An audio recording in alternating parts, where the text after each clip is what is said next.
정택 목사의 쉐마 바이블입니다. 그리고 우리가 이 시간에는 마태복음의 말씀을 함께 나누고 있습니다. 오늘은 마태복음 9장 1절에서 8절 말씀입니다.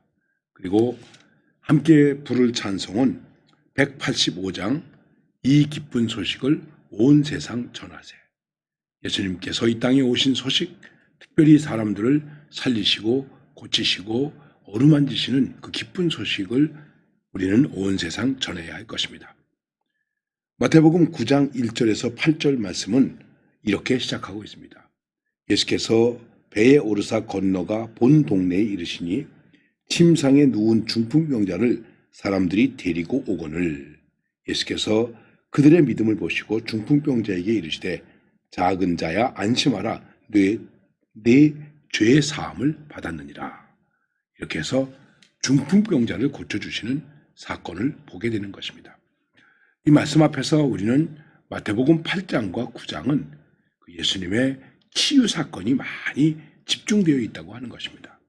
우리는 여기서 우리의 신앙 고백을 한번 생각해 보아야 하는데, 송재홍 씨라고 하는 분이 예수 나의 치료자라는 이제 신앙 고백의 시를 쓴 것이 있습니다.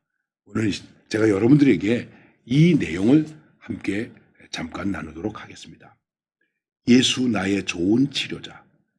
그의 눈이 머무는 곳은 나의 슬픔과 고통, 고개를 들어 그의 눈을 볼 때에 난 알았네. 예수 나의 좋은 치료자. 예수 나의 좋은 치료자. 그의 손길이 닿는 곳은 나의 상처와 아픔, 영원히 흐를 것 같았던 눈물이 다 멎었네. 예수 나의 치료자. 나 노래하리라. 전한 나를 돌아보신 구세주를 찬양해. 하늘 닿는 곳까지 내 손 들리라. 예수 나의 치료자. 우리는 이 예수님의 병 고치는 기적과 사건들을 보면서 예수님의 눈길이 닿는 곳에, 예수님의 눈길이 머무는 곳에, 예수님의 손길이 닿는 곳에 놀라운 치유의 역사가 있었다고 하는 것, 단순히 병을 고쳤다고 하는 것만이 아니라 정말 슬픔과 고통과 상처와 아픔 이런 것들이 다 치유되었다고 하는 것을 우리는 생각해 볼 수 있는 것입니다. 오늘 성경 말씀 속에서도 이제 친구들이 중풍병자를 걸린 그 환자를 데리고 옵니다. 네 사람이 데리고 옵니다. 꼭 같은 이야기는 아니겠습니다만은 다른 성경에 보면은 와서 사람들이 많아가지고 어떻게 할 수가 없으니까는 지붕에 올라가서 지붕을 뜯고 그리고 달아내려서 예수님의 치료를 받게 해주는 그러한 사건이 있습니다. 근데 이러한 모습을 보고 예수님께서 이렇게 말씀하십니다.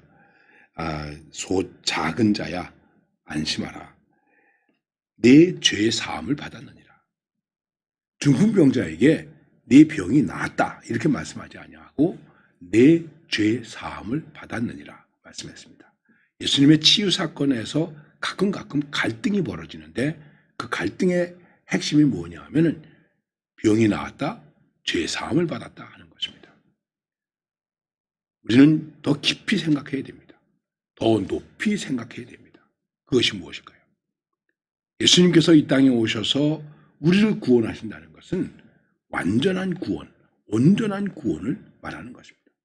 그리고 그것은 단순히 가난에서 해방되고 포로에서 해방되고 압박에서 풀려나고 병든 것에서 건강해지고 그런 정도가 아니고 죄의 사함을 받아야 한다는 것입니다.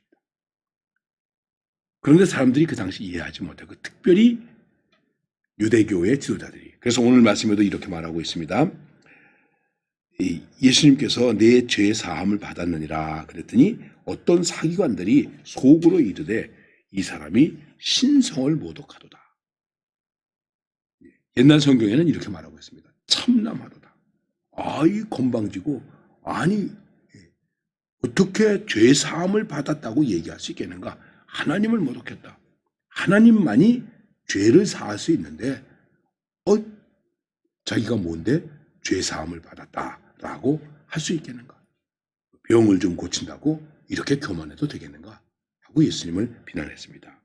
그런데 예수께서 그 생각을 아시고 이르시되 너희가 어찌하여 마음에 악한 생각을 하느냐 내 죄 사함을 받았느니라 하는 말과 일어나 걸어가라 하는 말 중에 어느 것이 쉽겠느냐. 그러나 인자가 세상에서 죄를 사하는 권능이 있는 줄을 너희로 알게 하려 하노라 하시고 중풍병자에게 말씀하시되 일어나 내 침상을 가지고 집으로 가라. 그래서 그 사람이 가게 됩니다. 그리고 많은 사람들이 이런 능력을 주신 이 예수님에게 대해서 놀라면서 하나님께 영광을 돌리게 되었다 말씀하고 있습니다. 그렇습니다. 우리의 신앙의 목적이 무엇이겠습니까? 우리는 가난한 자에게 빵을 나누어주며 복음을 전할 수도 있습니다. 병을 고쳐주면서 치료하면서 공부를 가르쳐주면서 우리는 복음을 전할 수 있습니다.